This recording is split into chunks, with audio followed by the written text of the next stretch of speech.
Hello, everybody. We are live. Feels weird. Feels weird to be having a qualifying on a Friday, but we'll get used to it. We will get used to it. Hopefully, there's more sprint qualifying to come. I'm actually loving it, to be honest with you. Literally, finish work at 4 o'clock, come back home, 4:30, chuck on a qualifying. Lovely, lovely stuff. Get into Monza for the weekend. It's going to be a good one. Monza is always exciting, and more than that, there's always a bit of a weird winner in Monza, right? Pierre Gasly has won a Monza, Leclerc's won a Monza very recently. I'm expecting a little bit of a surprise. Like, I'm expecting maybe not Lewis Hamilton, maybe not Max Verstappen over the course of the weekend, especially with sprint qualifying in the middle. We know that it can all go wrong in sprint qualifying. We just got to look at Sergio Perez in Silverstone. Just all went wrong for him. Like, he ended up binning it after sprint qualifying, starting from the back of the grid. My goodness me. But we do have to talk a little bit about the transfer market that has happened over the course of this week. Are we happy? Are we sad? Are we happy that Latifi's still in Williams? Are we happy that Albon's back? Are we happy that George Russell is finally taking that step up? Are we happy that Bottas has got that move to Alfa Romeo? There's so much that happened. Like, to the point where I had a video prepared after the George Russell news came out. I had made a video about how I think Williams could best replace George Russell. And then the news dropped straight away. It was Albon. Albon was dropped into the Williams team. Just crazy stuff. Hence why there's been no video this weekend. But there are 3 live streams this weekend. We're here for qualifying. We're here tomorrow for sprint qualifying. We're here for the race as well. It's going to be a lot of fun over the course of this weekend. But yeah, I'd love to know your opinions. Do you think Albon was the right pick? Because there was Albon, there was De Vries, there was a shout for Zhao and Piastri, Hulkenberg. There were so many drivers that were in the mix. Would you have picked Albon out of those? For me, it was definitely between Albon and De Vries. As much as I rate Hulkenberg, I don't think he was really in the conversation for the Williams seat, to be honest with you. I'd have been very, very surprised if he did get it. Similarly, like the guys from F2, Piastri, Zhao, they could have taken the step up to Formula One. I think they're probably maybe ready for a seat in Formula One, but it's very, very close to, it's very, very close between the drivers that are already on the grid. The standard of driver on the grid already is incredibly high. And trying to get rookies in. Like, I was surprised we had 3 rookies this season. I know it was because Haas had an absolute meltdown last year. But I was surprised at 3 rookies this season just because of the level in Formula One at the moment. Personally, I think, the likelihood is we won't see very many rookies coming into Formula One over maybe the next 2 years just because the standard is so high.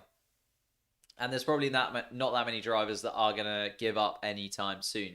The only reason we've got a slot for a new driver to come back in is because Kimi Räikkönen is retiring. Are there other drivers down the grid that are going to be retiring very soon? I'm not sure. Albon, for me, of the 2 that are left, Albon and De Vries, is the better choice. Now, I know De Vries has won Formula 2. He's won FE. He's shown that he can win races. He's shown that if he's given the correct car, he can perform in all of these different series. And he's connected with Mercedes. They've obviously got a Mercedes powertrain, or it's looking like they're going to have Mercedes powertrain next year. But Albon has 2022 car experience in Red Bull. I think Albon is good enough for Formula One already. We've seen that he was good enough for Formula One. The fact that he wasn't in an AlphaTauri this season just shows how cutthroat Red Bull are, as opposed to showing how poor Albon was. I think Albon was very, very good, very unlucky at points, and I'm very glad that he's back. But I'd love to know your thoughts in the chat. Lando could really get a front row today. I would love Lando to get a front row, especially after Belgium, where it looked so incredibly close. He had a bit of a rubbish weekend last weekend. He was a little bit unlucky in Q2, you could say, with Latifi spinning out and there a red flag coming. He never got that opportunity in Q3. But this weekend could be the weekend. Monza, in terms of the track, I'll pop it up for you. So in terms of the track, It's a little bit like a sock, I guess. It's very straight. It's very quick. And then there's a lot of really low speed corners in between lots of really, really fast straights. So I think it does suit Lando Norris quite nicely, to be honest with you. And I could see Lando Norris doing very, very well indeed. Waiting for your input about transfers. Let me know your input too. You're surprised that they decided to keep Latifi. Me a little bit. I'm a little bit surprised. I think the fact that they've picked Albon kind of reinforces why keeping Latifi is quite a good idea. Because you don't want two drivers coming in, unless, they could have replaced Latifi with De Vries, I guess. But do you want two brand new drivers coming into 2022, a brand new car, all the new regulations? Do you want two new drivers coming into that? Probably not. And Latifi hasn't been awful. Yeah, he's been nowhere near the standard of George Russell.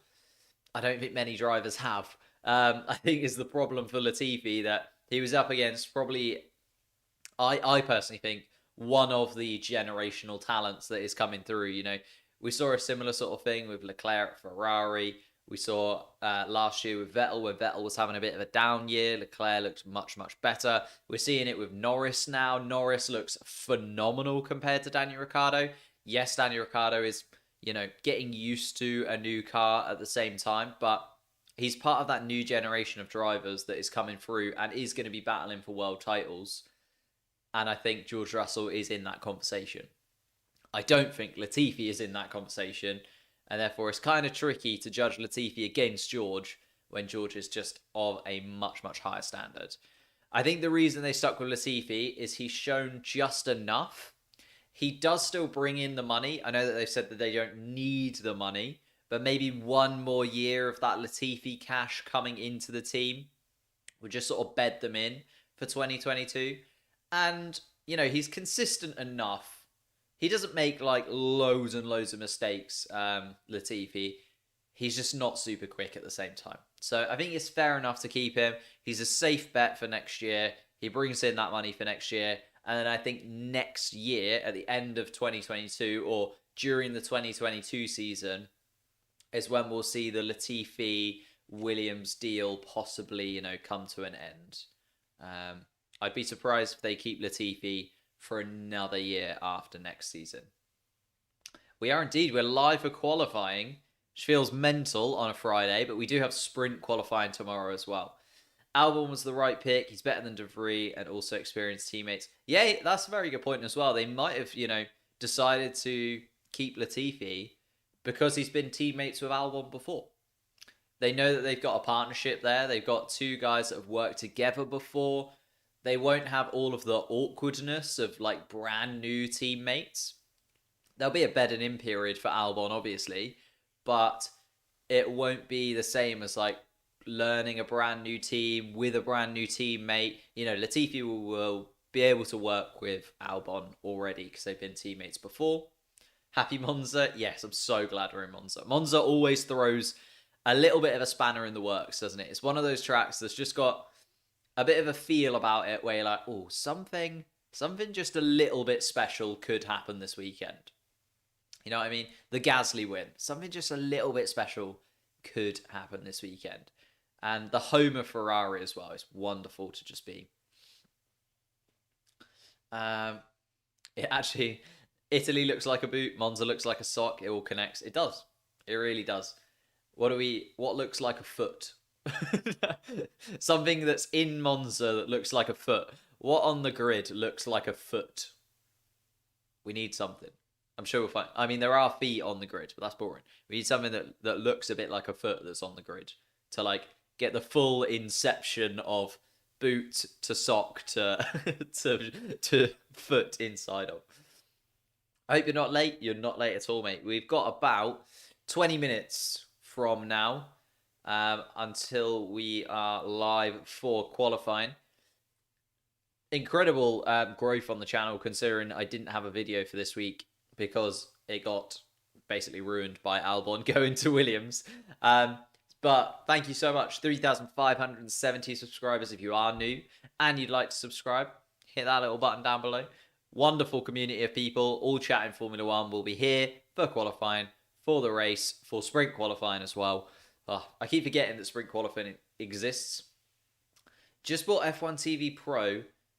Wish it was supported on Canadian Fire TV. Couldn't tell you. I just have to. Unfortunately, in England, you have to pay for Sky. I don't think I'm going to pay for Sky next year. I think I'm going to get F1 TV and use a little workaround, if you know what I mean. Love your lives. I'll be here until my boss arrives because I'm at work. Nice, love it. Yeah, I think it was a weird one for me. I finish work at 4 o'clock. It usually takes me around 35 minutes to cycle home, and I had to absolutely like lever it home because I finished at 4, got in at like, I don't know, 20 past, and then threw the stream straight on. So I do like it, but it's been a hell of a rush. So if I'm a little bit flustered to begin with, that'll be why. You're back. Hello, mate. I never know what you want me to call you again. Sen Insomniacs 27. What was it? Insom. Who's got the next alpha seat? Connor, that is the question. We are 1 seat away from knowing our 2022 grid. We've had everything confirmed apart from poor little Giovinazzi. I think Giovinazzi might go. I think the only reason, and this maybe is a little bit harsh, I think the only reason they haven't gotten rid of Giovinazzi already is because it's the Italian Grand Prix this weekend. And, it's his home Grand Prix. It might be his last Grand Prix in front of the Italian crowd. In an Italian manufacturer as well. I think it would have been a little bit harsh from Alpha to, a couple of days before probably the biggest day, or one of the biggest days of his life, effectively, right? It would have been a little bit harsh if they'd have dropped him. I think between Monza and Russia, we will know who is going to be in that Alpha seat. Again, it's so tricky to know, right? De Vries has been talked about. Hulkenberg's been talked about, similar to the Williams seat. I'm not sure about either of those. Personally, if it was me, I'd kind of like Ilott to be in there, just because I'd like to see a rookie on the grid next season in some way. Because at the moment, it looks like we're going to have no rookies next season. Is that right? Yeah. It looks like we're going to have no rookies next season. By the looks of things, because obviously Albon has taken the Kimi slot effectively, and Albon is not a rookie. So Alpha in Kubica, yes, Alpha. So Kimi Räikkönen is not allowed to race this weekend, unfortunately. So he hasn't been able to test negative in time to race this weekend, which again is a massive shame, right? Because Kimi Räikkönen and Ferrari and like the Italian fans are kind of synonymous with each other at this point. Like if you say Kimi Räikkönen to me, I do kind of think Ferrari. Like I always think of him in that Ferrari seat. So it's a little bit of a shame that he isn't going to be able to take part in his last ever Italian Grand Prix, but he'll be back for the Russian Grand Prix, I'm sure. But we do get to see a little bit of Kubica. And I'm not complaining about that at all. I do really like Kubica. I think, again, would have ended up in a Ferrari seat, so it's a bit weird. He probably would have been a Ferrari driver had he not had that crash. He sort of signed, sealed, delivered the fact that he was going to Ferrari. And then, unfortunately wasn't able to get in front. Let's have a little look then. What do you guys think? Porsche or Giovinazzi? Possibly. I guess Schwartzman's kind of in the mix as well. If you're going to go for a rookie, you've got like Ilott. The only reason I think Ilott is obviously because he's their test driver this season. So he's been in and around the team. But yeah, Porsche. I mean, they could keep hold of Giovinazzi. I wouldn't be like stunned if they kept hold of Giovinazzi. But at the same time, I don't think he's quite been that great. You know what I mean? I don't think he's quite shown enough. Especially when he is really struggling to keep up with Kimi Räikkönen. Although he's been very unlucky as Giovinazzi. I feel like I'm quite harsh on Giovinazzi.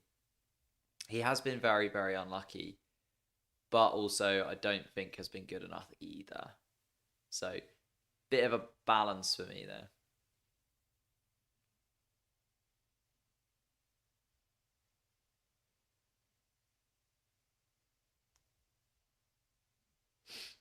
Here we go. Apologies to get my stream up. Making sure they're not talking about anything in particular that I need to know about. Oh, send your favourite esports team. There you go. That is fair, that is fair. Hello, Mia, how are we doing? James is Valtteri. I enjoyed the bowling game in Hungary. Fancy another one. You never know, Valtteri. Valtteri's pretty good in qualifying generally. I know it hasn't really come out this season too much. But this could be one of the tracks that he gets spot on. I think the pressure is off Bottas now. So he knows that he's leaving Mercedes now. The pressure has kind of been alleviated from him a little bit.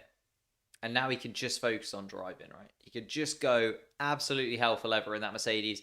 He knows he's got, 10 races left in a Mercedes car. He might as well just go for it. Absolutely nail and tongue. Every single one. And just go for it.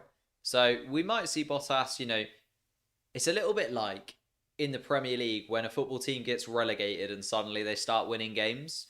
There's no pressure on him anymore. There's no expectation on him anymore.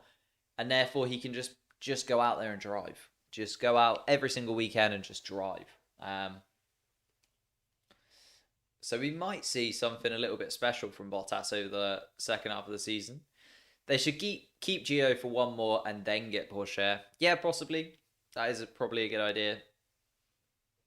It depends whether they want a Ferrari driver, right? They might end up going for an Alpine driver. It depends. If they keep the Ferrari powertrain, then maybe they'll go for a Ferrari driver. But at the same time, they could just completely change it up. 2022 is a mixed bag of lots and lots of different things all happening at once. They could just completely change it up. They could just, go for something drastically different. Unfortunately, I heard Ilott would be doing IndyCar. Yeah, he's been involved in a lot of the IndyCar stuff recently. So I think that could be the case that he is in. Hey, I wanted to tell you that I'm 2 for 2. Remember I told you Kimi retired on my career. Bottas took the job before the announcement in real life. There you go. Maybe we should all just start simming the game and get like an average. And then maybe that will be what happens in real life. Oh, the drivers and constructors have not been updated. Oh, no, no. Thank you for pointing that out. As I said, got home from work like 30 seconds ago. Let me update that.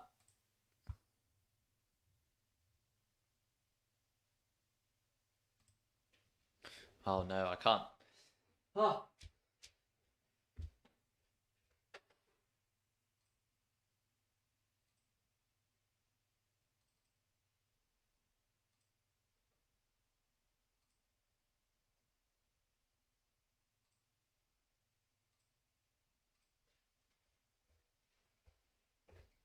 There we go. Apologies. There you go. Thank you for pointing that out. I hadn't even noticed, which is pretty terrible of me. But yeah, that should be that. There we go. Max Verstappen is in the lead of the championship. I probably should have noticed that straight away because Hamilton is no longer in the lead of the championship. He is 3 points behind Max Verstappen. Although he could retake. Oh no, he wouldn't, because Verstappen's got more wins. I was about to lie. He could equal Max Verstappen just in qualifying. So in sprint qualifying tomorrow, if he wins, he'll get 3 points. But thank you, Simmer. If Gasly were to leave AlphaTauri, where do you think he would go? I don't think there's a slot for him anymore. I was going to say somewhere like Williams. Maybe he takes the Latifi seat. Bit rubbish for him though, isn't it? I think he can do better than replacing Latifi at Williams. Maybe he takes Ricciardo's seat at McLaren. I just can't see him going back to Red Bull. And I don't know how they keep stringing him along. I don't know how they keep him in that AlphaTauri seat. There must be other teams that are looking at Gasly and being like, you know what? If Red Bull aren't going to take a gamble on him, we will, because he's sensational. He's so quick in that AlphaTauri and has been this whole season. He's on 66 points. He's 10 points ahead of Daniel Ricciardo in the McLaren. Get him in there. As much as I love Daniel Ricciardo's getting on a bit. If you can't get used to that McLaren by now, get Gasly in there. Which is very controversial because people absolutely love Daniel Ricciardo. So hyped to see how the new 2022 cars perform. Yeah, me too. It's going to be a great season. It's going to be a great season. Gio's been great in quali, but nowhere in the races. Yeah, that's very true. Giovinazzi, he's just so flip-floppy, isn't he? Just so flip-floppy. Turns up he'll like turn up in qualifying and then not in a race, and he'll just get really unlucky, or he'll turn up and do absolutely terrible in qualifying, then do a good job to battle it back through, but then not really get quite high enough.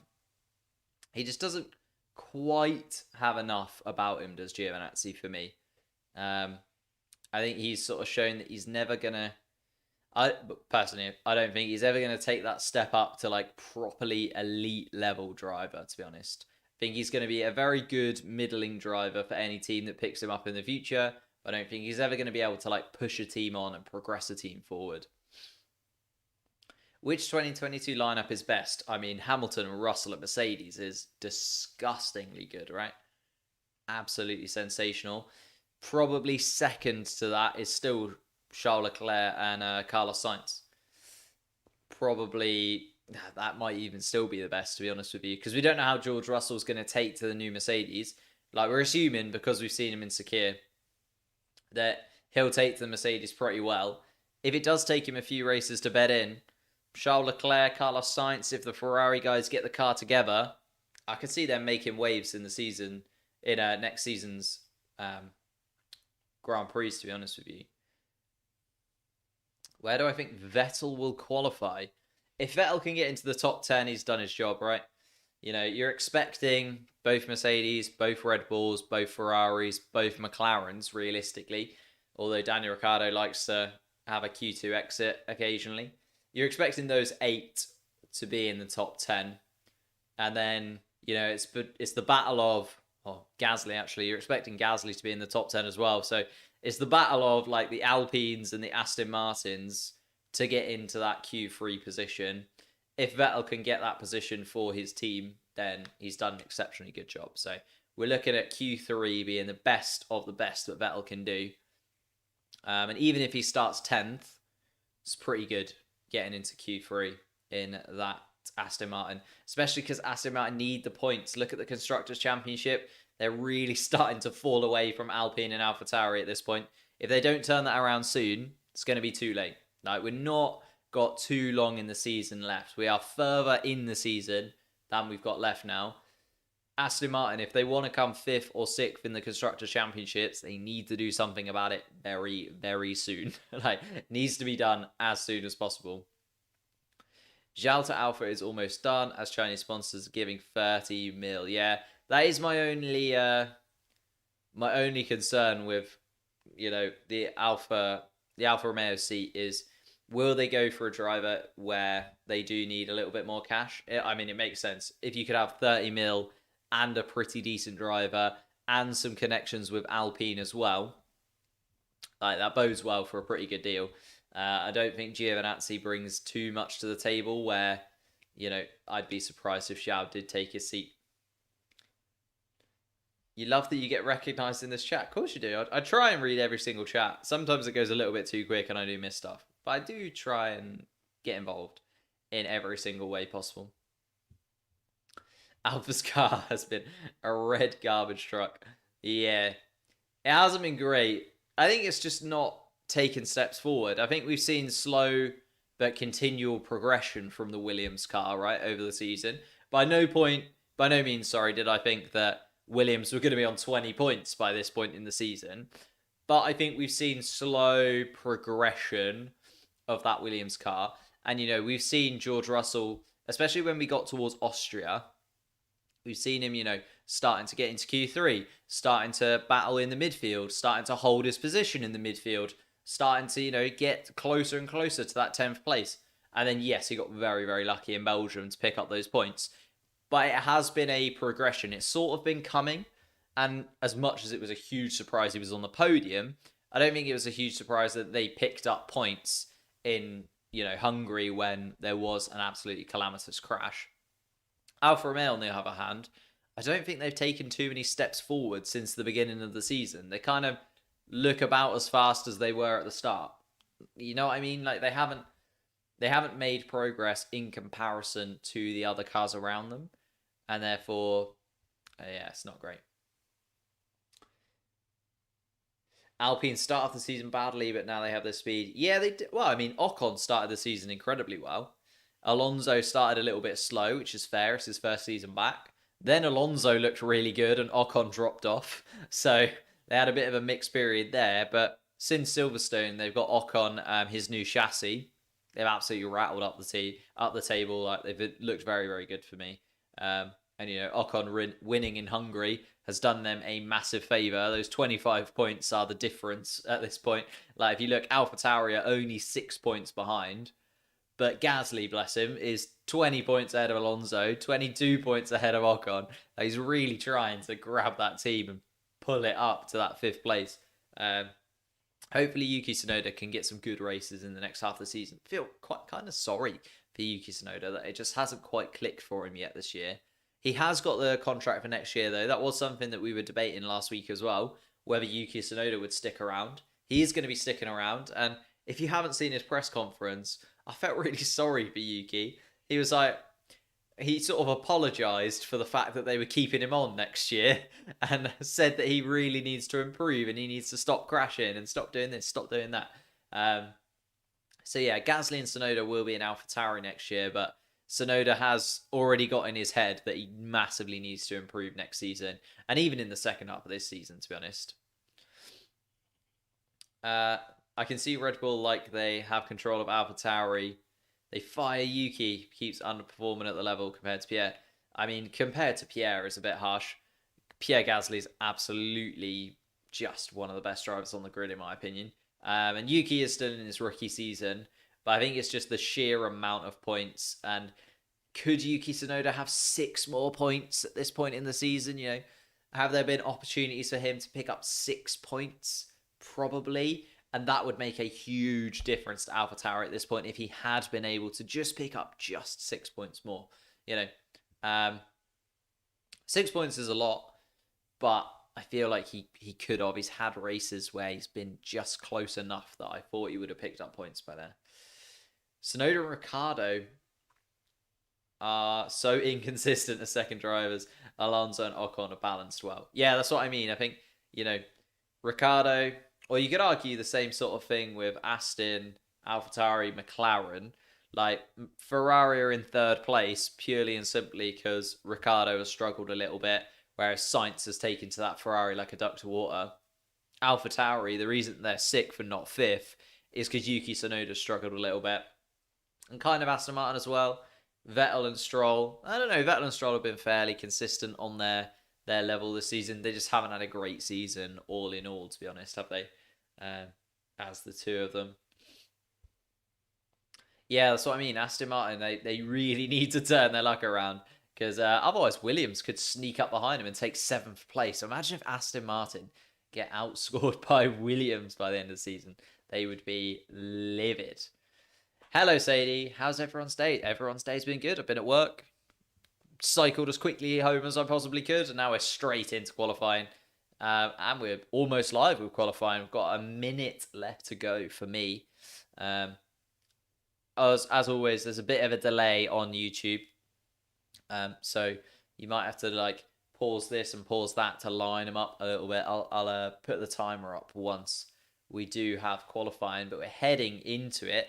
Didn't get the opportunity to run through the Constructors and Drivers' Championships, but it's there on my right, your left as you're looking at the screen. So the Drivers and Constructors is there. Verstappen still in the lead. Hamilton 2nd. Bottas 3rd. Norris drops down to 4th, unfortunately.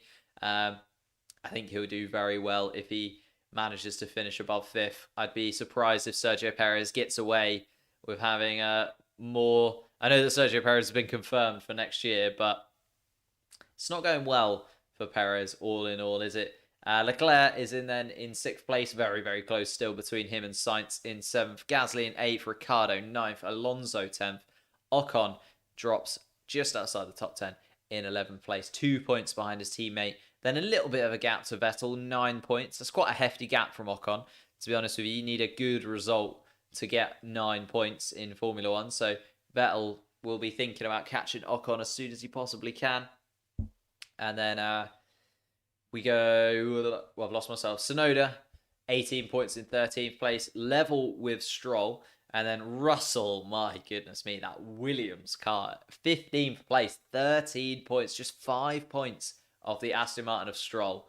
If George Russell can, finish above Tsunoda and Stroll, what a season he would have had. My goodness me. Latifi in 16th on 7 points. And again, I think Latifi's fairly safe there. Cannot see Raikkonen, Giovinazzi, Mick Schumacher, or Mazepin in 17th, 18th, 19th, and 20th, respectively, getting anywhere near 7 points. I don't think the Alfa Romeo has been anywhere close to 7 points worthy. Neither has the Haas, to be honest with you. Then in the Constructors, Mercedes just edging Red Bull Racing, especially after last week. Sergio Perez, a great drive from him, but, shouldn't have been there. Should have been closer to the front, especially considering how fast Max Verstappen was compared to everybody else. The Ferrari takes 3rd, just ahead of the McLaren. So even though Norris has got that lead in the drivers, Ferrari have the combination that is keeping them 3rd in the Constructors at the moment. Alpine 5th, AlphaTauri 6th, Aston Martin 7th, Williams in 8th place, Alfa Romeo 9th, and of course Haas, the only team yet to score a point in 10th place. As we are ready and raring to go for qualifying. Here we are then, 17 minutes and 35 seconds left for me to go. Nobody is out on track yet. Nobody wants to blink first. Usually the Hasses, right? You'd assume that the Hasses will go and rubber in everything for us and get ready to go. Do you think your students watch your videos? I mean, I don't know. Maybe. No, it's never come up in conversation, so I don't know how many of them would be Formula 1 fans. But, don't know. Verstappen World Drivers Title 2021. I mean, he's edging it. He's just about edging it. I think this racetrack itself... Oh, actually. And we have a Ferrari out on track. Both Ferraris out on track, thank goodness me. As we're over a minute into qualifying, we still haven't seen anything. Perez is doing fine. What does anyone expect? Perez is doing... Yeah, I think fine is an okay word to use. I don't think he's done anything special. I don't think, we're looking at Perez battling with Max Verstappen anytime soon, but he's doing all right. He's doing all right. If every race is after... What? If every race is after every month? What? I'm lost. Pierre, please replace Perez. Don't think it's ever going to happen, I'm afraid, Mex. I think, it's over for Gasly and Red Bull. I don't think they'll ever move in.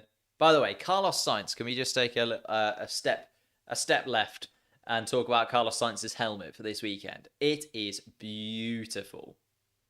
If I was a race driver, that would be the kind of helmet I'd go for. The Italian flag, down the middle, the Spanish flag around the outsides, the way it blends in with his 55 and the black.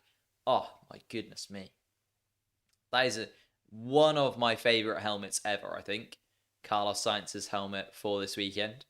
Absolutely just beautiful. Beautiful.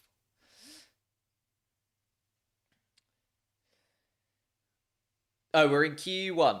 We're in Q1, Thomas. We are in Q1 still. It's only just started. We've got, 15 minutes left of Q1.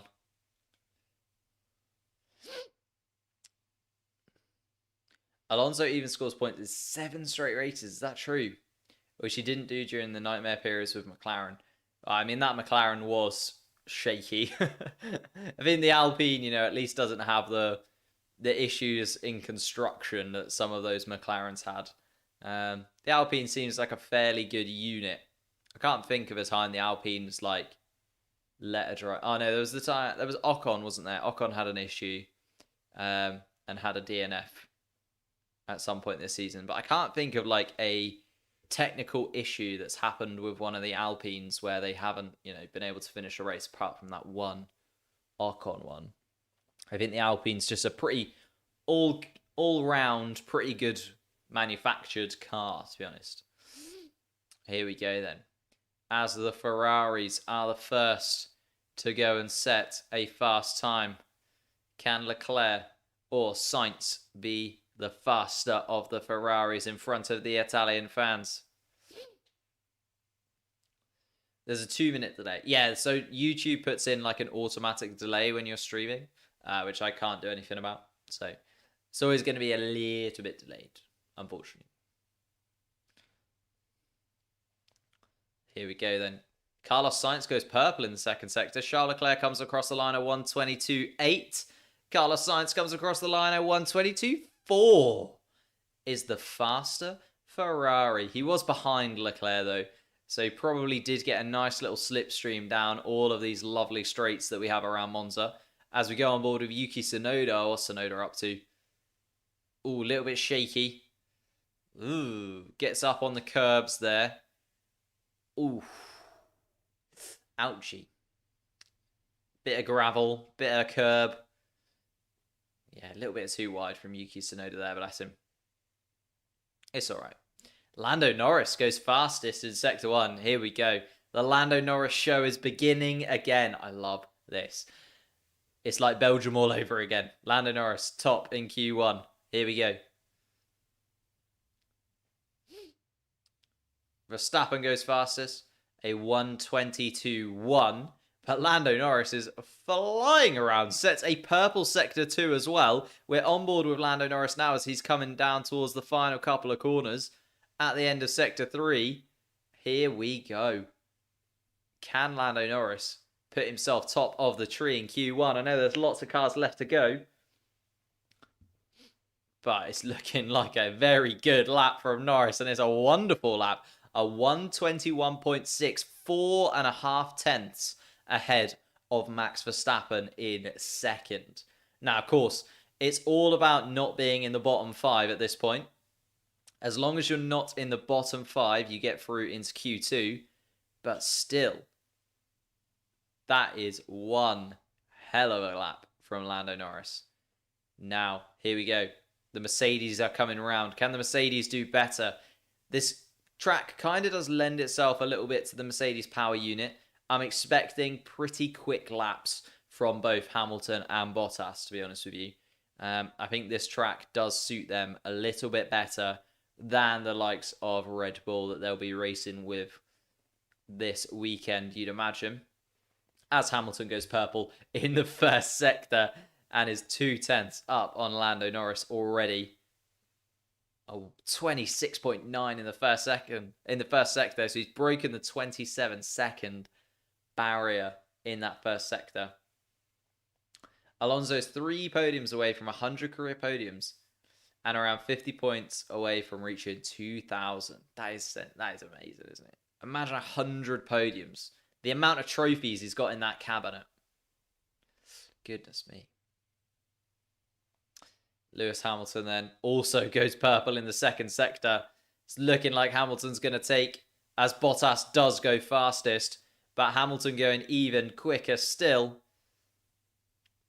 I think they're just going for one lap and in, right? One lap and done.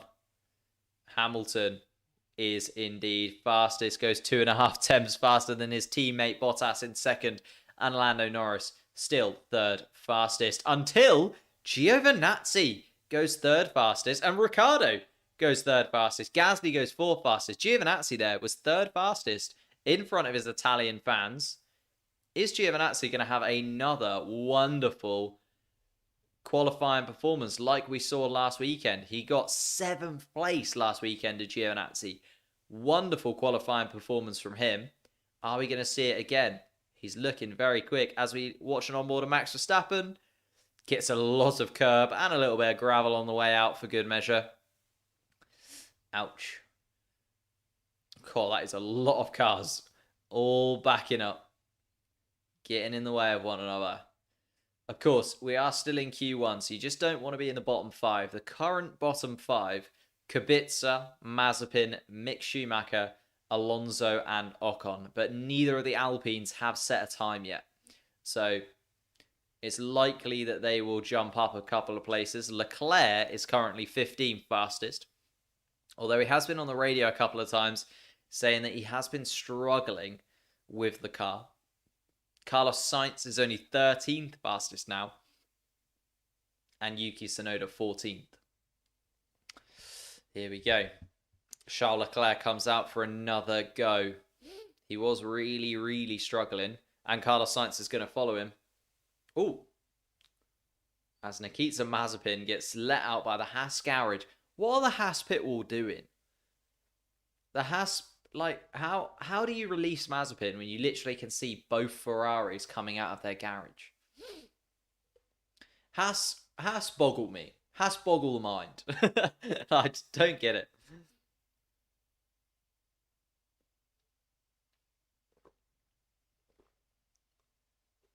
Like, you can literally see Charles Leclerc.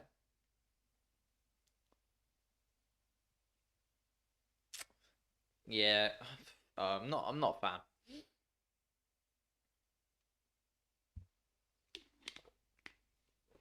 Oh my god, look at the amount of traffic.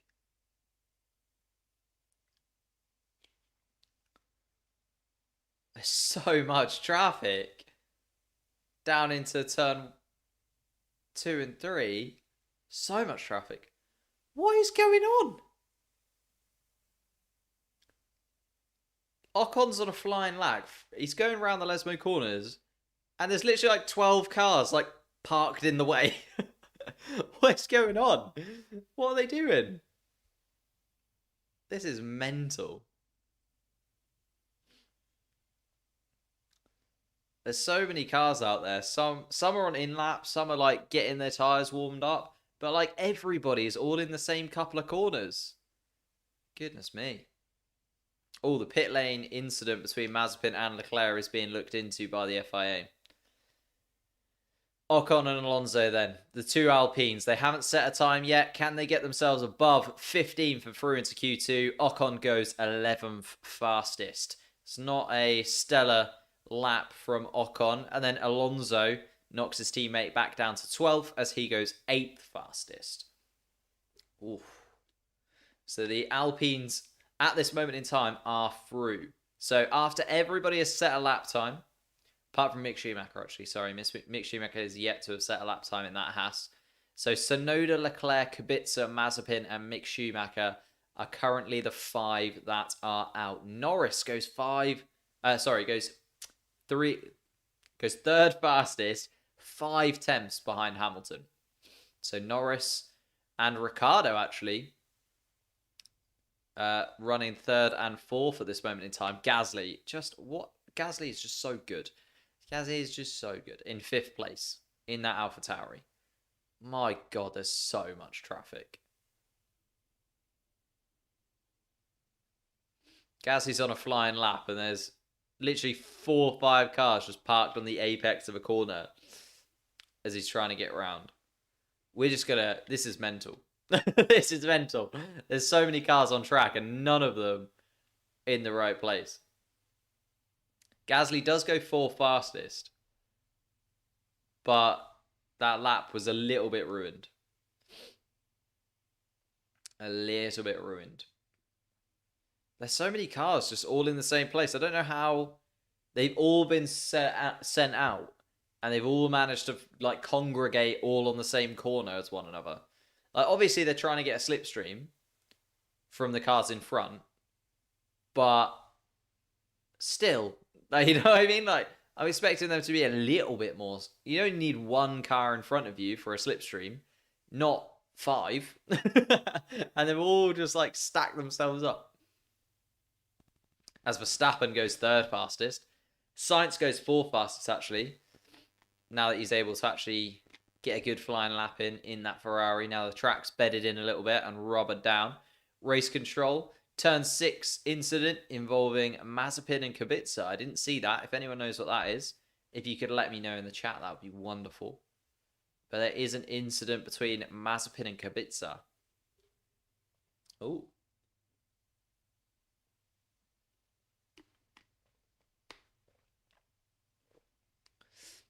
Here we go. Well, we got 4 and a bit minutes left, 4.5 minutes left. We're looking at Giovinazzi. He's got a nice helmet this weekend, actually. I think Carlos Sainz is just the one for me. The way that the colours like combine, and the fact it's got the Italy flag, bit of the Ferrari about it, a bit of the Spain about it. I think it's just very, very good. George Russell, Mr. Saturday himself. Now it's on a Friday, not having the best of luck at this moment in time. It's currently 17th. Now that everyone's gone round, let's see if George Russell can improve his time. The Mercedes power unit inside of that Williams. And Leclerc on the radio. Really, really struggling. Oh. Really struggling is Leclerc. Currently 5th fastest, but that's the second time he's been on the radio in this session. Really struggling in that Ferrari. George Russell goes a 10th faster than Ocon. Ocon currently in 15th and on the bubble. George Russell also will want to improve because he's currently behind Latifi, and he wants to keep up the fact that he is the better qualifier in that Williams car. Nice little slipstream as well from George Russell. He's following Latifi. He's now 4.5 tenths up on Ocon. This is a great lap from George Russell and could put himself nicely in and amongst the middle pack and keep himself lovely and safe as we look forward. Kubica currently the man in 20th. Mazepin and Mick Schumacher 19th and 18th. George Russell 17th at this moment in time. But will he be able to get a little bit better? Latifi does improve and goes 12th. Russell does improve and goes 11th fastest.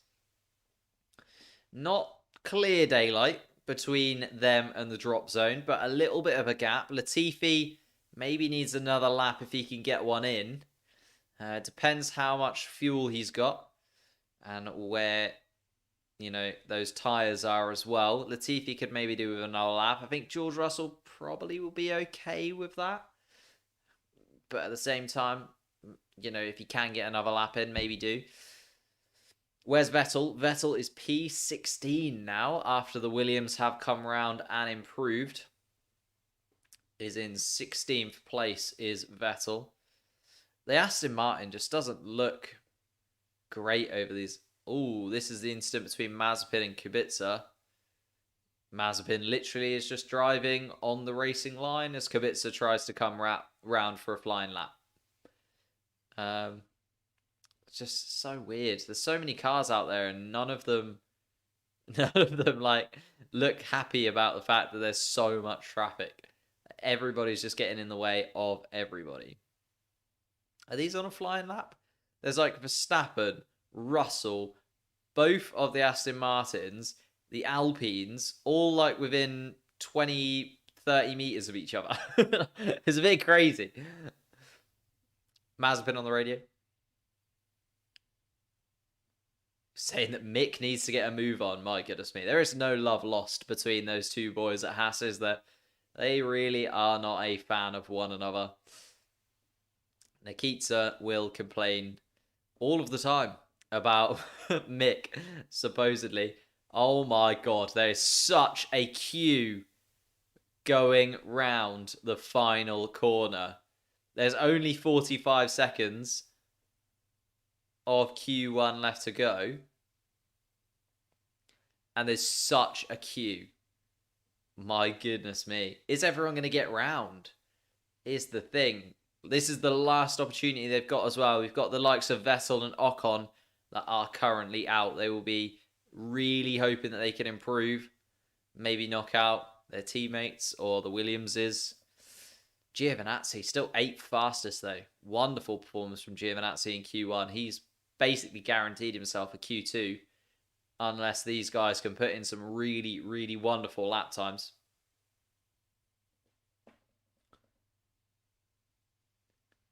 Ooh. Come on, Vettel.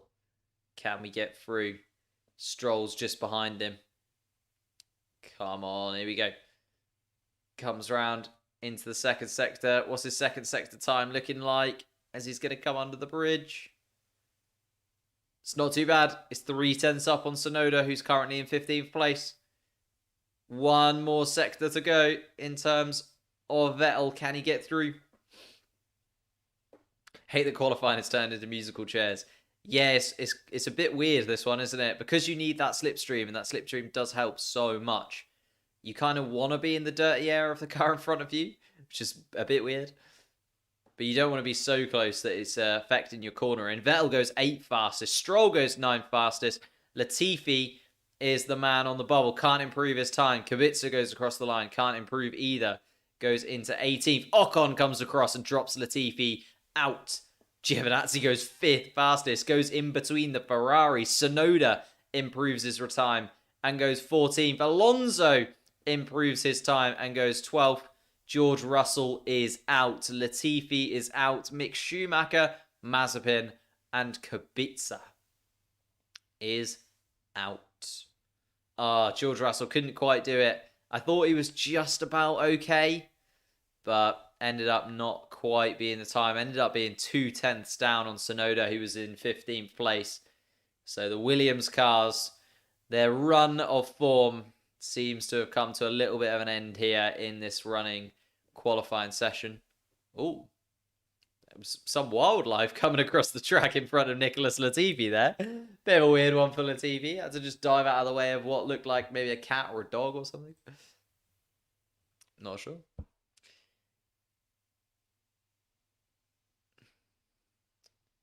Russell, happy. Oh, Tsunoda's had lap time deleted. George Russell, take your step into Q2. Mr. Saturday comes up trumps again. Tsunoda has had his time deleted. Latifi is 16th. Tsunoda is 17th fastest. He broke the track limits at turn 11. Russell, get back in that Williams car. You're back in it again, my friend. Here we go. Latifi and Tsunoda are the two that actually drop out. And Williams managed to get one of their cars through. And of course, it is George Russell. He's back in business for Q2. That was actually a bit intense. At one point, there was a good few cars there that did not look very comfortable and did not look like they were going to make it through to Q2. But it is the two Hasses. It is Kubica. They're kind of the ones you'd expect. Is Latifi. Latifi's been pretty good over the past couple of races. Maybe could have got into a Q2. But again, maybe would have been a little bit of a surprise. Giovinazzi, wow, has found some form in that Alfa Romeo. He's realised that he's the last seat available in Formula 1. He's found some form over the last couple of weeks, has he? Wonderful performance from Giovinazzi. And George Russell manages to just sneak through with Tsunoda dropping out. I think, again, I know that Tsunoda's been confirmed for next year, but he's got to have something go. He's got to... I don't even know what to say for Tsunoda at this point in time. Like, I just want so much more for him. And I just don't know where that pace is going to come from. He just seems to struggle at every type of track as well. It's not like a certain type of track that he's better or worse at. He really just can't get on with that AlphaTauri this season. And I don't know what we can do. What can we do to help Yuki Tsunoda? What does he need? Russell is back. Yeah, Russell's back. Vettel is a bus driver. Vettel is not a bus driver. Unbelievable. 4-time world champion, my friend.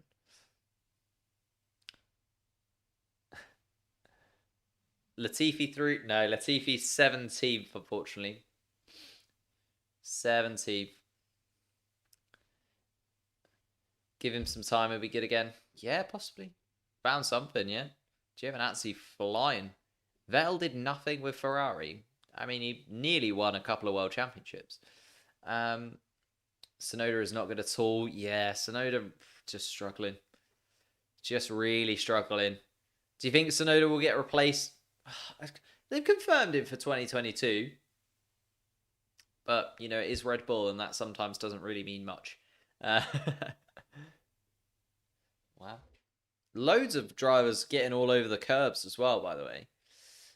Pushing it to the absolute limit. Obviously, they're realising that even in Q1, it's not a guarantee that you're going to get through to Q2. We see Max Verstappen in the gravel. A lot of drivers edging it out. And then obviously Yuki Tsunoda going over those track limits. And so much traffic. Goodness gracious me. Yuki Tsunoda, give him some time. Yeah, but how much time do you give him? How much time do you give him? He's very, very young. He's very new to Formula One, but in a cutthroat sport like Formula One, there are only 20 seats, you know? How do you...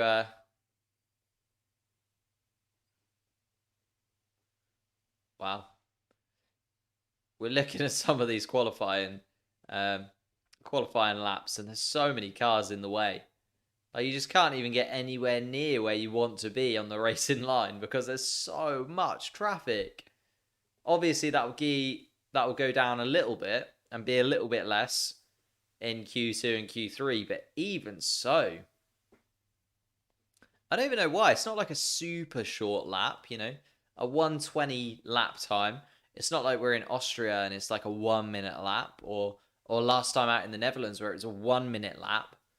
1 minute 20. There's enough space on the track there for you to find a little gap for yourself whilst still being able to get some slipstream off someone, right?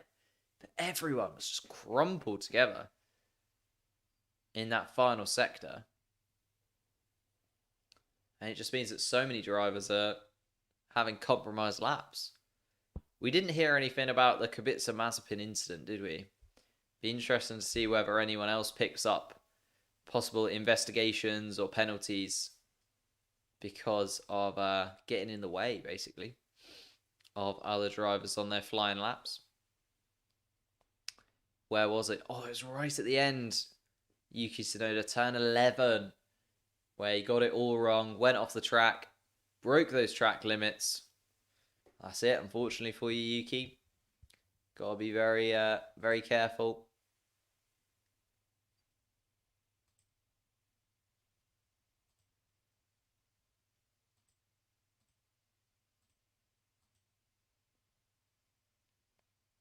Where are we?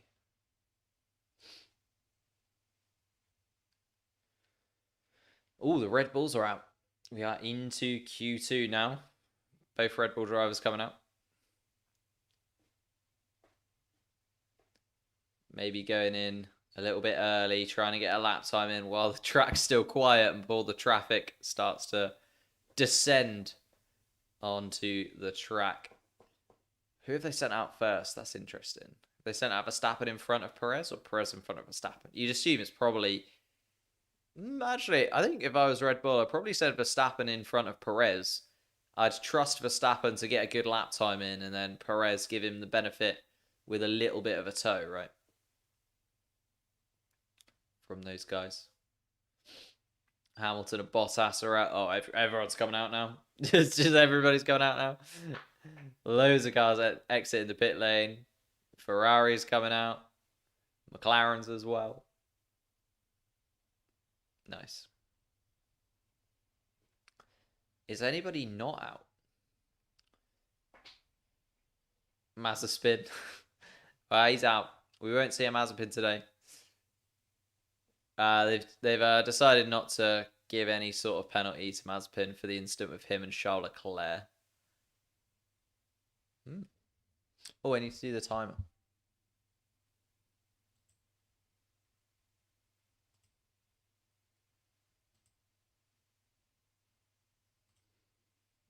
Let's see what time. What? Oh, no, wait. I'm a little bit premature. A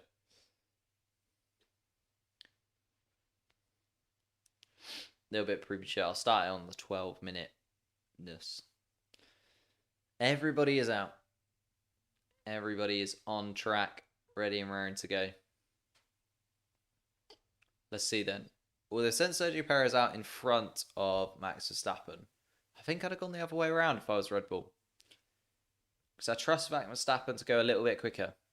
But then I suppose you want to guarantee Verstappen's through. Give him the benefit of the doubt maybe on the first flying lap. And then the second flying lap, they'll send him out the other way around. Could also be what they're thinking. Sergio Perez, the clearest track he will have all weekend, I'm sure. Absolutely no one in front of him. Let's see what he can do as Verstappen goes faster in the first sector. Gets a little bit of a slipstream down that main straight, though, did Verstappen. As Bottas goes even faster still in that first sector. And I'm assuming Hamilton's probably going to go even faster as well. So let's see. Sergio Perez goes fastest because he's first. Max Verstappen goes fastest because he's just behind him. Bottas goes fastest because he's just behind him. My goodness me. Giovinazzi's just gone fastest in the first sector, by the way. Is Giovinazzi heard something about his contract for next season? Because he's turned into an absolutely brand new driver over the past couple of races. Verstappen goes fastest. Bottas making his way around the final couple of corners. Is Bottas going to go fastest? He does indeed. A 120.0 goes fastest middle sector and final sector does Bottas. Hamilton then comes across the line at 119.9. Always just goes a little bit faster, doesn't he? George Russell at 121.4. Giovinazzi at 120.7 goes fourth fastest. Hello, Gio. Yes, please. One more of those. Thank you very much. 24 likes on the stream. Thank you guys so much. If you haven't hit like, it's about time you did. Especially for a Friday qualifying. That's very, very good indeed. I imagine people are still at work. People are still, trying to live their lives. Friday's a bit of a weird one to have qualifying on, isn't it? I know, Giovinazzi's turned into a brand new driver. He's absolutely flying around. I mean, Lando Norris, Ricciardo, Gasly, and Verstappen are quicker than Gio, but Giovinazzi is quicker than Stroll, Leclerc, Perez, Ocon, Vettel, Sainz, Russell. Alonso's the only guy who's yet to have set a time, though. And again, it's all about whether or not you can get through into Q3 at this point. You don't want to be in that bottom 5. You do not want to be in that bottom 5. And as long as you're not in that bottom 5, you are all good. I'm just going to pop the trackboard up again so that I can describe where we are. Loads of cars stacking up at the end turn, the turn that's right at the top of the image that you can see. That's where all the cars are stacking up. They're getting ready to go for a flying lap, but they want a bit of a tow, and they also want, a little bit of clean air. So they need that perfect gap to the car in front. Charles Leclerc on the radio. Still really struggling, Charles Leclerc. Really, really struggling. And he's coming into the pits as Charles Leclerc. He's nowhere near safe. He is 9th fastest at this point in time. We have, got just over 8 minutes or so left to go. Both of the Mercedes as well. Oh, one of the Mercedes has been pulled over to the weighbridge. Is that Ocon? Ocon? Is that Norris? It is. Ricciardo's come into the garage. Norris has been stopped. Ooh. Norris has been stopped on the weighbridge. How long will he be? Will he get back into the garage in time so that they can sort him out properly? Oh my goodness me. Little Lando. Currently 3rd fastest, to be fair. Is pretty safe. He's 4/10 off of Hamilton. And sort of pretty similar 4/10 off of Bottas as well. Fernando Alonso getting a tow. Oh, too much of a tow. Misses turn 1, does Fernando Alonso. And nearly comes into contact with the Red Bull. Ooh, of Sergio Perez. Not a super safe rejoin there from Alonso, bless him. Might have needed to slow down just a little bit more.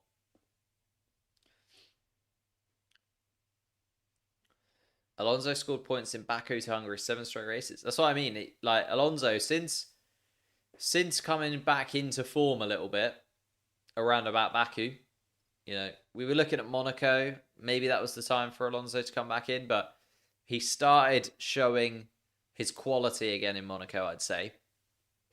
But yeah, since Baku, I mean, that's why Alpine are out there, aren't they?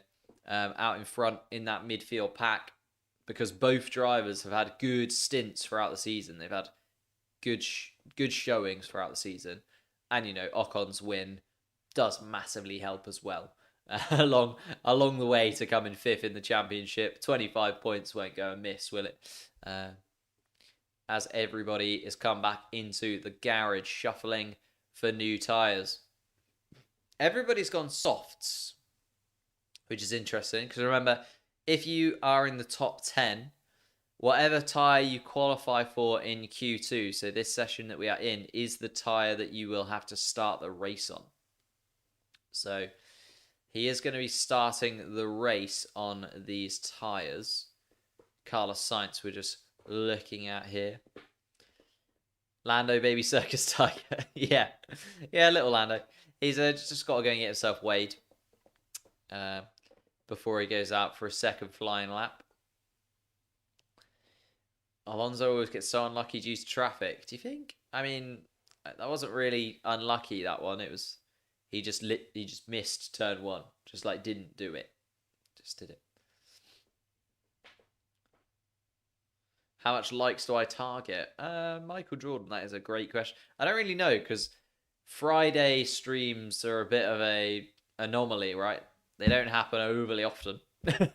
I have much more of an idea of what Saturday and Sunday streams generally look like. And to be fair, we've been slowly growing throughout the season anyway. Belgium was a bit of a weird one. We ended up getting loads of likes on the Belgium stream because it was so long.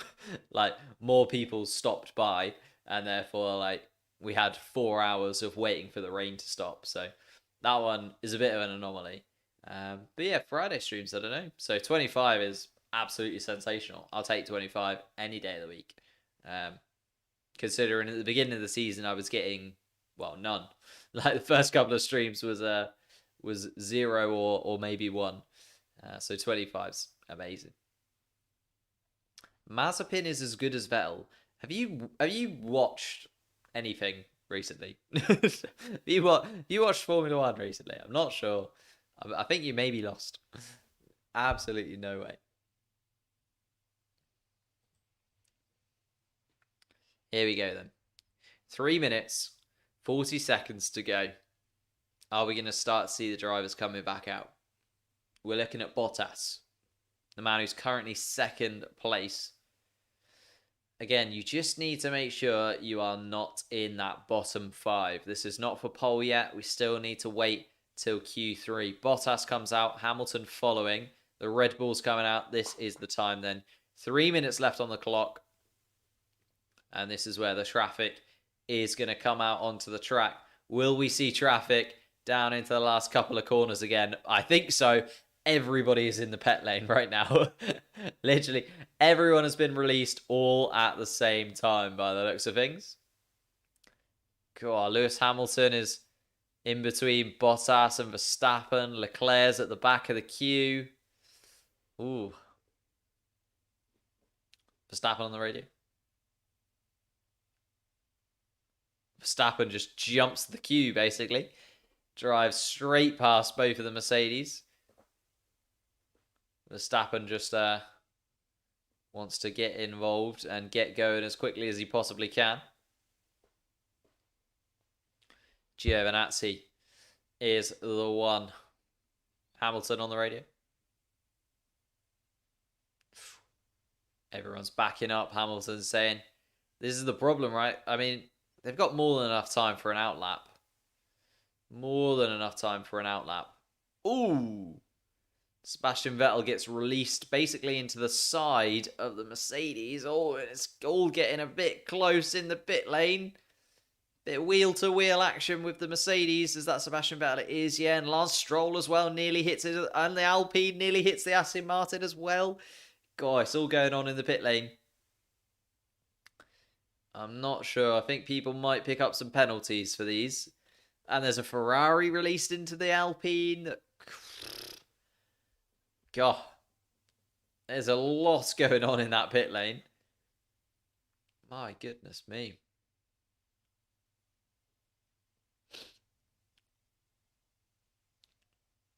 Here we go then. Just over a minute left. So everybody is going to get round, but this will be their last lap. Because, you know, they're not going to get round in enough time to start another one. So this is going to be the end as Carlos Sainz comes around the final corner. Here we go then. Who's that? Is that Lewis Hamilton, I think? Coming around the final corner as well. Charles Leclerc. And the two McLarens at the back of the pack as we've got 45 seconds left to go. Giovinazzi. Is Giovinazzi at the front of the queue? Possibly. Not quite sure. Oh, Giovinazzi. Flying around the Italian. I do like this Alfa Romeo livery as well. I think it's better than their normal livery. I think this could easily replace their normal livery. I know it's a special, but like it's not like super special, you know what I mean? Like this could easily have been their livery for the season. And it is very, very nice indeed. 10 seconds left then. We might actually get Giovinazzi. Oh, no, he's nowhere near. I was going to say Giovinazzi might get across the line and get another lap in, but that will not be the case. We have the checkered flag. Race control, pit lane incident. Bottas crosses the line, can't improve. Still second fastest. Giovinazzi goes 7th. Perez only goes 8th fastest. Verstappen goes 3rd fastest. He'll be pretty safe, you'd expect. Alonso only goes 10th. Ocon is next over the line. Ocon only goes 11th. Can't knock out his teammate, but Vettel can. Vettel goes 9th fastest. And Sainz goes 8th fastest, pushing Vettel into the drop zone. Leclerc is the last man that is going to go across the line. Stroll doesn't make it through to Q3. We've got Leclerc and Russell still to come round. Leclerc goes 9th fastest, drops Vettel out, and Russell can't improve. 15th fastest. Sergio Perez holds on by the skin of his teeth. Lando Norris goes 3rd fastest, Ricciardo 5th. Hamilton, Bottas, Norris, Verstappen, Ricciardo, Gasly, Giovinazzi, Sainz and Leclerc all go through.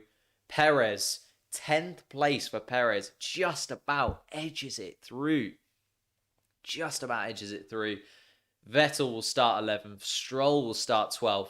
Alonso and Ocon will start 13th and 14th, and Russell will start 15th. So the Aston Martin's just about getting the better of the Alpines, but not being able to get through. You know who is through?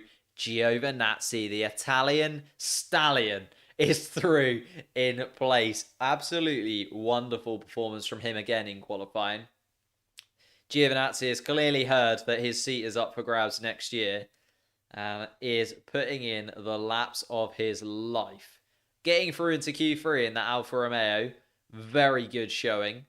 Now it's whether or not he can, anything above 10th, and it will be mesmeric performance. I said that last week in the Netherlands, he managed to get 7th. Can he get 7th again? If Giovinazzi qualifies 7th again, that is wonderful from him. Absolutely wonderful. Though Alonso starts very behind, but made quick starts, let him move up places. Or the final starting grid position for the actual race. Yeah, so it depends. There could be has anyone got a grid penalty? I don't think so, but some people could decide to, change engines or change gearboxes. So qualifying isn't always the final grid, but it gives us a very good idea of how quick people are. Do you know what the best team in Indy 500? Because I'm not good at in motorsports, to be honest. I don't watch Indy 500. It's one of the motorsports or like one of the series that I've never really got into. See, I'm not a huge Indy 500 person. I obviously see little clips of Indy 500, mainly ex-Formula 1 drivers that are now in Indy 500. Or like up-and-coming F2 kind of drivers that also are in Indy 500. I see a lot of like clips and stuff, but I never actually watch an Indy 500 race. Maybe. If this ever became my full-time job, I think I'd expand on Formula 1 a little bit and maybe do streams for Indy 500, things like that's just completely dropped out of my head. The 24 at Le Mans, I'd probably do a stream for Le Mans or something like that. Like if this became like a full-time thing, I'd definitely expand out a little bit, and Indy 500 would probably be in there. Yeah, so like Grosjean won Indy 500, right? And the only reason I know that is because loads of Formula One people were talking about it because he used to be in Formula One. Um, I think you can see some carnage coming tomorrow in sprint quali. I think so too. I think lots of people will see sprint quali in Silverstone. They sort of saw sprint quali as like an opportunity to play it safe. I think like everyone played it quite safe, apart from maybe Alonso and Perez in qualifying. When it came to sprint qualifying in Silverstone, I think this time around we could see more drivers go for it a little bit. You know, the likes of Yuki Tsunoda, who's a little bit out of place in 17th. I think he's going to have to go for it in sprint qualifying, and therefore we could see quite a bit of action. Giovinazzi is becoming the new Russell in qualifying. Yeah, he really is. He's definitely turned it up a gear since Spa. The last like 3 races, you'd say Giovinazzi's really turned it up a little bit, hasn't he? I think he was a little bit unfortunate that it was rainy in Spa, kind of held him back a bit. Maybe it was the summer break. Maybe he's done some work over the summer break. We say yes to Russell. Love that. I do say yes to Russell. I'm so glad that he's going to be in that Mercedes next season. I want to see him win a race. I want to see him on the podium consistently, you know, and show him what he's really all about next season. That's being that Mercedes, you know, continue this dominance. They're still a front-running team. Could see a complete change next season. Alonso's to start P11 for the sprint race last time, move up to 5th. Yeah, the first lap. It would be a very Alonso thing to, you know, start P11 and then after the sprint race he's on like the front row for like the real race. He does seem to just be able to have first laps where he gains some positions, or like opening laps just absolutely flies around. How many laps is sprint qualifying? Ooh, I know it's an hour, so like 40 laps. It's a complete guess. It's a complete guess. It's only 15 to 20. It's a minute 20-ish a lap. Oh no, but it's not, is it? It's like a minute 25 a lap. Maybe 25? 30? I have no idea. It's an hour. that's that. Don't worry about the laps. Just bed in for an hour. Sort yourself out your calendar. Make sure you got an hour free, and you'll be okay. Unless there's a red flag, obviously. Are there any former drivers you've forgotten? I mean, yes, probably, but I wouldn't know who they are because I've forgotten them. Right? Oh, it's 18 laps. Oh, I was miles ago. It's only 30 minutes. Where did I get an hour from? I was kind of right, though. Like, if it was an hour, it would be about 40 laps because it would be 36. Oh, God, we've got people saying different things now. 18 laps, 17 laps, between 15 and 20. I guess we'll find out tomorrow. 18 laps. Manav usually knows what you're talking about. He said 18 laps, so I'll go with that.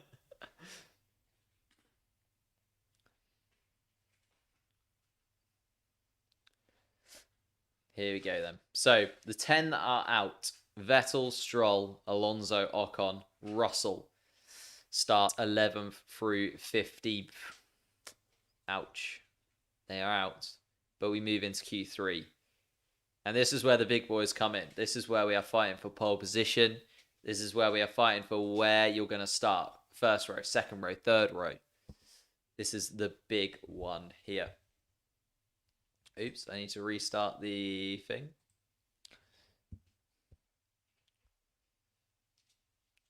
And Max Verstappen coming out on the track. Perez coming out on the track. Perez just got through though. So again, Perez is in front of Verstappen again. They need to give Perez a toe in this first like half of Q3 so that Perez can get higher than 10th. Perez will really want to stay higher than 10th at this point. Is Russell joining Mercedes can make any conflict like Hamilton or Rosberg in 2016? I mean, I think it will be more. I think there'll be more conflict than there is now with Bottas.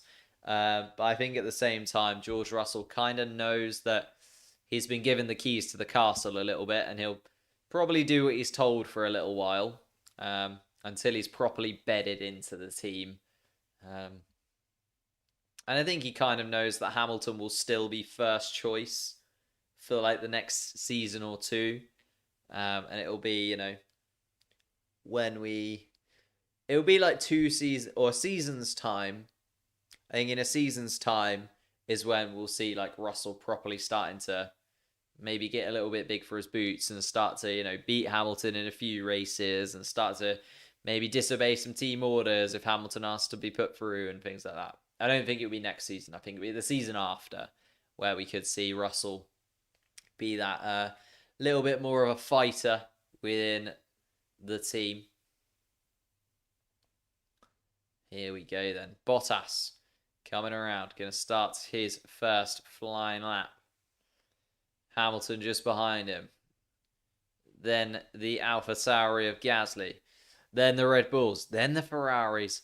And the McLarens, again, back of the pack. Giovinazzi not out on track. So, Giovinazzi just holding on to 10th place. Saving some tyres, maybe. Little bit of a tactic.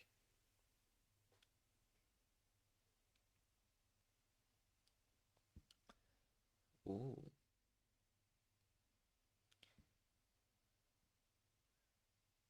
Oh, here we go. Bottas is flying around. Isn't Bottas starting from the back of the grid on Sunday anyway? So he needs to pick up some points in the sprint race. If Bottas can win the sprint race, he picks up at least 3 points for the weekend. And then he's starting from the back of the grid, so... Let Lewis by, he's slower than you.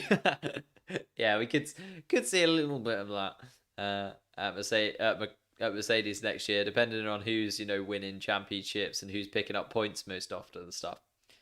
When Hamilton retires, who do you think is most likely to take up that Merc second seat? Depends when it is, right? Depends when it is. If it's in 2 seasons' time, let's say if it's in a season's time, I think it could be maybe like someone like a Gasly or someone like that. If it's in like 2 seasons' time,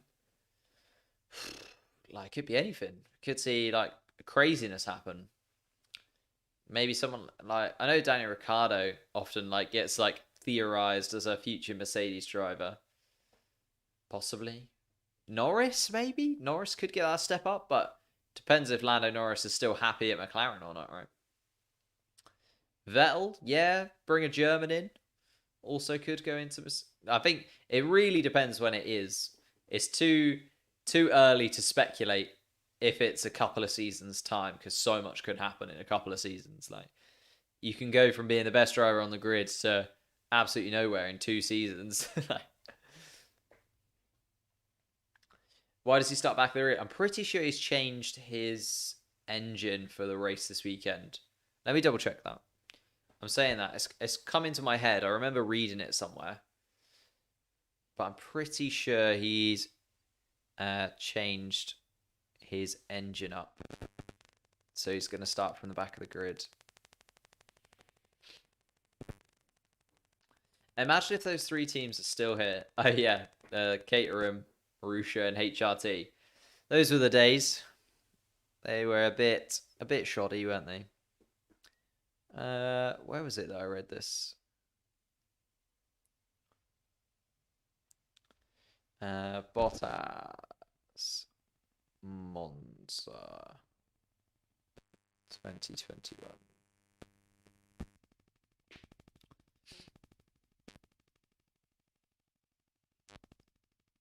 Where did I read this? Maybe I've just completely made this up. Can anyone confirm this or not? I'm pretty sure I read it the other day.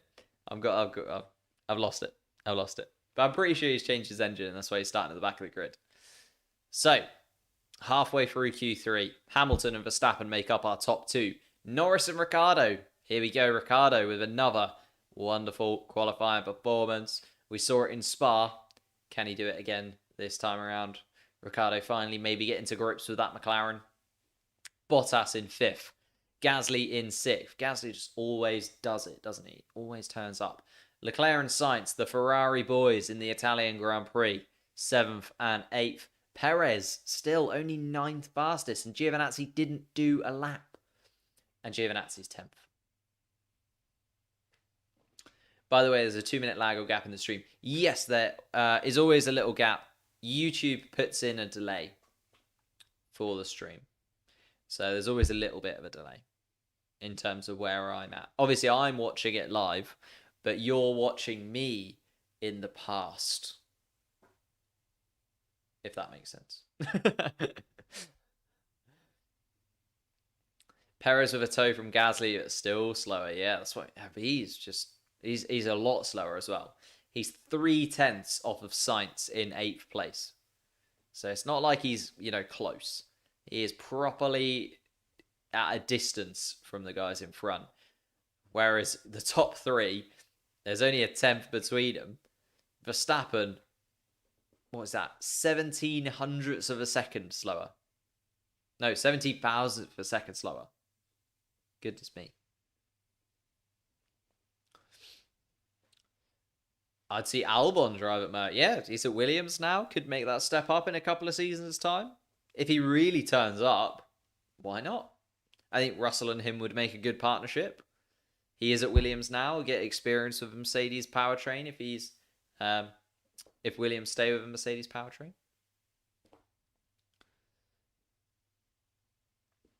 Yeah, I could see Albon at Mercedes. Now you've said it, it makes a lot of sense. Bottas has switched to 4th engine for this weekend. And yes, he's starting from the back of the grid. Yeah, thank you, Miniv. I thought so. I'd read it somewhere, and then I completely started to doubt myself. 4 minutes left to go then. Not a lot of time. Are we going to see the same bedlam in the pit lane that we saw in Q2? I think so. I think it could be a little bit of a rush for everybody to get out and on track again.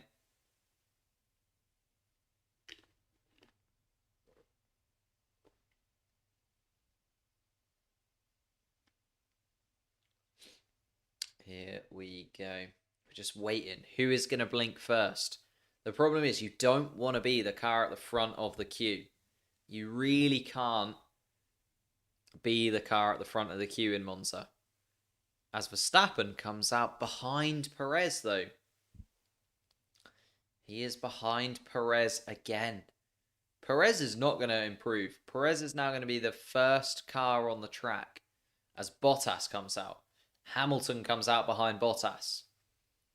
Can you tell who is the number one? No, it is his turn this weekend. It is his turn. Because I think Bottas was behind Hamilton last weekend. So it does make sense. To be honest, Checo is also inconsistent this year as a second driver. Yeah, he's been very flip-floppy, hasn't he?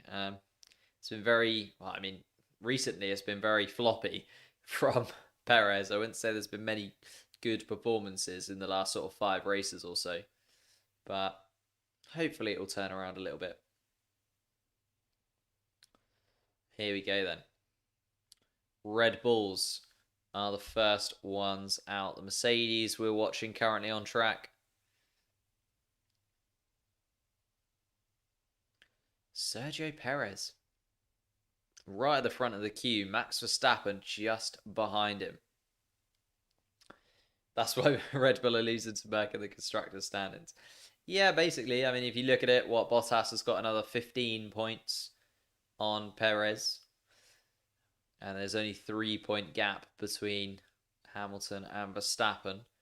Maybe Perez has done like a bit of a a bit of a cool idea where he's just going to go for a flying lap, but he's got enough time to go round again if he wants to. It's going to be close. There's only a minute and 40 left. And he's going to need to get round, even if it's a 120. He needs to get across the line with like 122, 123 left on, just in case.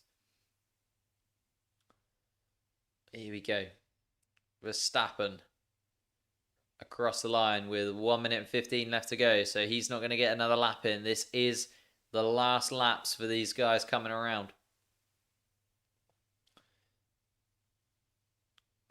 What is the best thing that's happened as an F1 fan? To me, I mean, this channel is up there. Like, this is absolutely amazing to have this amount of like stuff happening and be able to make content and get to know you guys all as F1 fans, because I don't know that many people who are F1 fans, to be honest with you. No one in like my friendship groups is into F1 as well. So just making friends that are also F1 as more of an outside shout, or not to do with like online content. When I went to Hungary and saw a Grand Prix, it was absolutely amazing. Just the atmosphere was brilliant. I was loving it. Just absolutely loving it. 20 seconds or so left to go. What is it? 26 seconds left to go. 25 seconds left to go. Q3. Gasly is purple in the second sector, but not great in the first sector. Not been a good lap for Max Verstappen either. Yellow in both sectors. Sergio Perez improves to 8th fastest. Not great from him. Verstappen doesn't improve. Gasly does just improve. Goes up to 5th place. Oh my god, Bottas is flying. Bottas is purple and purple. Hamilton green in first and second sectors. But Bottas is the man on a mission. Is Bottas going to take this away? Fastest first sector, fastest second sector. Bottas comes across the line and does go fastest, and is sensational. 119.5. Hamilton nowhere near him. I mean, within a tenth, but nowhere near Bottas. Gets on the front row as well. Hamilton second, Verstappen third, Norris fourth, Ricciardo, wonderful from the McLarens. They're going to start 4th and 5th. Gasly starts 6th because he always gets in and amongst it. That is just where Pierre Gasly starts now. Sainz in 7th, Leclerc in 8th, Perez all the way down in 9th, and Giovinazzi 10th fastest. Wonderful performance from Giovinazzi down in 10th. Perez will be a little bit frustrated, I'd guess. Bottas, elated. I told you. Bottas on pole. Bottas turns up. He's so good in qualifying. He is just a qualifying machine. And he's going to be on the top of the tree going into the sprint qualifying tomorrow. Can he pick up 3 points for himself tomorrow in the sprint qualifying? Become the second ever winner of a sprint qualifying after Max Verstappen? We will have to wait and see. But Bottas makes it count today. Bottas first, fastest. Hamilton second. Verstappen will start on the second row. He'll be looking at both of those Mercedes, wanting to make a dent in their day if he can. Lando Norris and Ricciardo start 4th and 5th. Gasly 6th. Here we go. Which year's Formula 1 intro is your favourite? Wow, what a niche question. I don't know if I have a favourite, to be honest with you. I just can't go with it. Bottas on pole. Bottas absolutely flying. Love your stream, watching it, even though you're watching the live. Thank you, mate. Appreciate it. I mean, you can watch both if you sort of like pause one and line them up a little bit. You can't watch both. Nowhere near. Yeah, it's only a tenth. I thought it was a little bit more than a tenth, but then I realised it was 0.9, and I was like, oh, actually, it is within a tenth of his teammate. That's it's pretty damn close. But you know, in Formula 1 terms, nowhere near. Bottas absolutely flying. Bottas, the fastest man out there. Easy winner on Sunday for me, Bottas. Easy winner.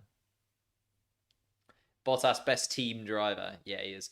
Like, I don't even know if Bottas starts first. Let's say there's like 3 laps to go. Bottas is in first place. Hamilton's in second. Do you reckon they'd swap them? Do you reckon they'd do that? Be a little bit harsh, wouldn't it? Poor guy. Sergio Perez didn't get the toe. Was first in line and doesn't look too happy with a 9th place start for tomorrow's sprint qualifying. Ooh. Lewis, get used to qualifying behind his teammate. I mean, George Russell is an expert qualifier, but I wouldn't say that Hamilton is, not a great qualifier either, to be honest. Like, is usually up there and in and amongst it is Lewis. Very, very happy for Daniel Ricciardo, Connor. Yeah, me too. Very, very happy indeed. I'm glad that it's finally clicking for him. We saw in Spa that he did qualify very well. Ended up obviously finishing 4th because we didn't really have a race, did we? Didn't qualify amazingly last weekend, but neither of the McLarens did. Now this weekend, looks like the Mercedes, the McLarens, the Mercedes-powered cars turning up a little bit more. Verstappen is going to be the only Red Bull man in and amongst it. He's got Mercedes in front of him. He's got Mercedes powertrains behind him too. Will Max Verstappen be able to hold on to that 3rd place? Can he improve, or is he going to drop behind the McLarens? As we look at the Mercedes car, front row of the grid for those two in sprint qualifying tomorrow.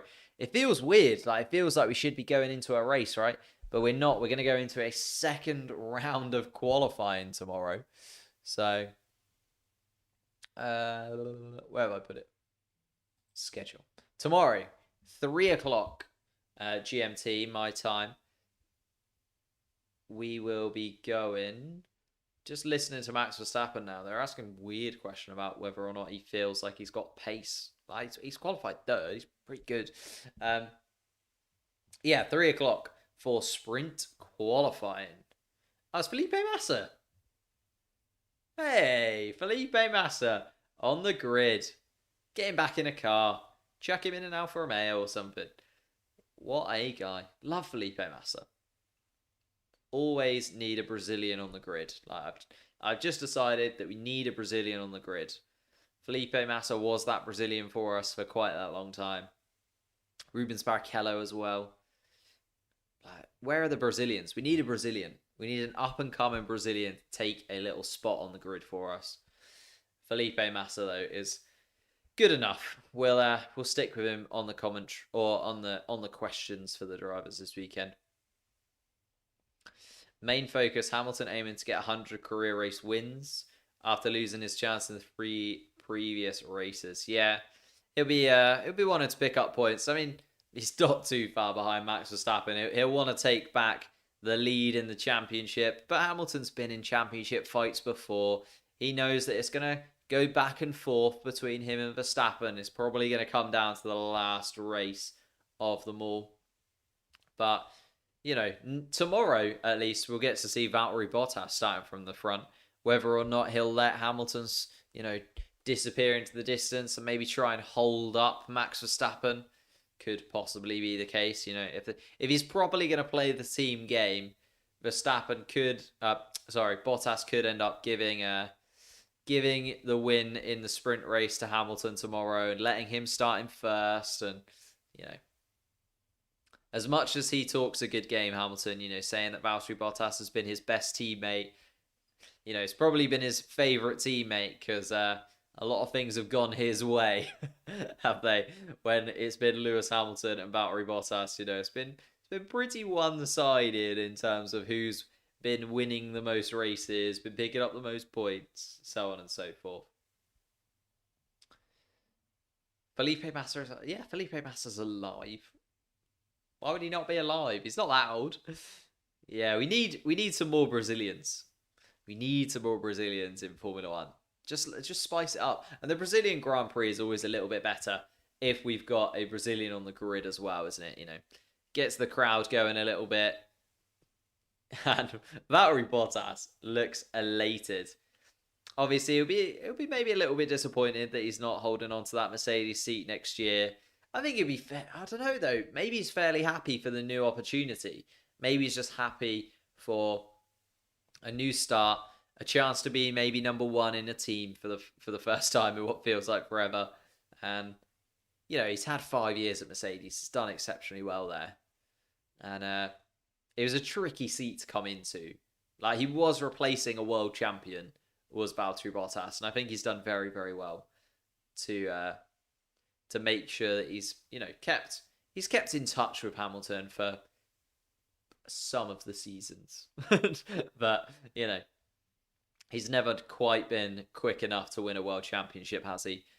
I'm going to leave you there. We are back tomorrow, 3:00 Saturday streaming time for sprint qualifying. Thank you so much, guys, for 41 likes on the stream. If you're new as well, hit that subscribe button. We're trying to get to 4,000 subscribers. I was going to say 3,000 subscribers because we were trying to hit 3,000 for so long. We're now on the way to 4,000 subscribers down here in this corner where I can't see it, but you can. 3,570 is currently what we're up to. Let's hit 4,000. Trying to hit 5,000 before the end of the season, which is creeping up on us very, very quickly. So might be a bit of a stretch to hit 5,000, but we can give it our best shot. Hit subscribe, hit like. I will see you tomorrow for not the race, but for more sprint qualifying. Our second ever sprint qualifying. Who will come out on top?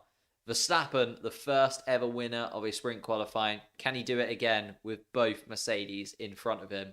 We'll find out tomorrow.